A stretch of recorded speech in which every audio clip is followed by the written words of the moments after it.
छत्तीसगढ़ में कांग्रेस मिशन 2023 की तैयारियों में लगी हुई है। पार्टी नेता सहित मंत्री भी जमीनी हकीकत जानने के लिए दौरे कर रहे हैं। इसी कड़ी में स्वास्थ्य मंत्री टीएस सिंहदेव ने बस्तर संभाग का दौरा किया। इस दौरान समीक्षा बैठक भी की गई, जिसमें उन्होंने सरकार की योजनाओं की समीक्षा की गई है। धरातल पर योजनाओं को लाने के लिए अधिकारियों को और कार्यकर्ताओं को निर्देश भी दिए।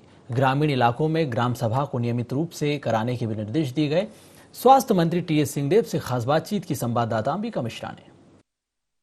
बीते दिनों जो है अभी अपने संभाग के दौरे से वापस आए और वहां पर उन्होंने समीक्षा बैठक की ली है। आइए जानते हैं कि दौरे के दौरान आपको, जब आपने समीक्षा बैठक की ली, तो आपको किन किन चीजों की वहां पर कमियां लगी और आपका कैसा अनुभव रहा? एक मुख्य रूप से पंचायत और स्वास्थ्य विभाग का दौरा सघन माना जाना चाहिए। जीएसटी की भी बातें आई थी। जगदलपुर में लोगों ने बताया कि कई दिनों से कभी कभी पोर्टल चालू नहीं रहता, जीएसटी का हम रिटर्न नहीं भर सकते। 2016, 17, 17, 18, 19 ये सब के रिटर्न्स में बाधाएं आ रही हैं। हमने बिल्स भी प्रस्तुत कर दिए, लेकिन फिर भी पेनल्टी के साथ हमारे ऊपर पेनल्टी आरोपित करके मांग पत्र जारी हो गया है। तो ये ऐसी भी विसंगतियां हैं जीएसटी के संबंध में। स्टाफ ने बोला कि कुछ और स्टाफ की जरूरत है, व्यवस्था की जरूरत है। पंचायत विभाग में पंचायत की संस्थाओं की बैठकों में मुझे कमी दिखी। जो हर महीने बैठकें हो रही थी, होनी चाहिए, वो कहीं कहीं साल में 2 ही बार हुई। 12 महीना में 2 बार, 3 बार, 4 बार, 6 बार। एक जिले में धमतरी में 8 बार बैठकें हुई। लेकिन ये जनपद हो चाहे जिला पंचायत हो, ये प्रति माह बैठक होनी चाहिए। एक आध कोई महीना कोई विशेष बात हो तो बात अलग है। इसकी कमी महसूस हो रही थी।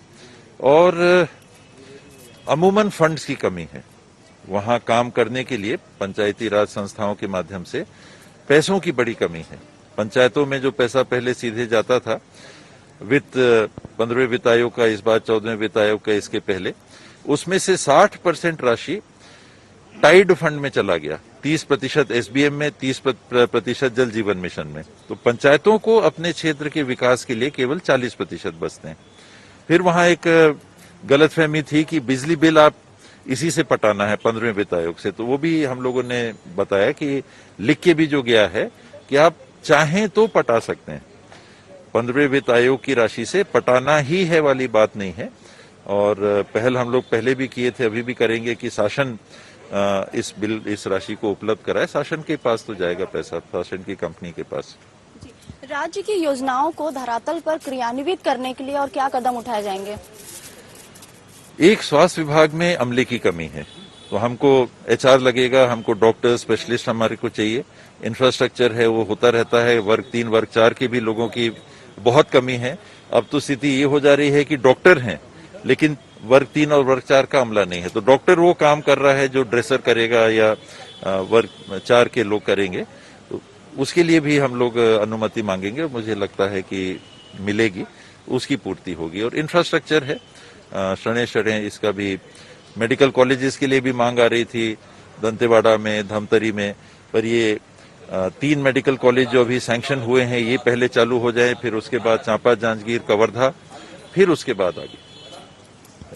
तो ये थी एक खास मुलाकात छत्तीसगढ़ के स्वास्थ्य मंत्री टीएस सिंहदेव से, जिन्होंने अपने दौरे के दौरान जो विभागीय समीक्षा की और साथ ही साथ जो कमियां उन्होंने महसूस की हैं निरीक्षण के दौरान में, दौरे के दौरान, उन कमियों को दूर करने की बात जो स्वास्थ्य मंत्री है वो कह रहे हैं। तो ऐसी आगामी और योजनाओं को धरातल पर क्रियान्वित करने के लिए इनके द्वारा एक अच्छी पहल की जाएगी, जैसा कि अभी स्वास्थ्य मंत्री जी ने कहा है। कैमरा पर्सन धर्मचंद साहू के साथ अंबिका मिश्रा की खास रिपोर्ट, IND 24 रायपुर।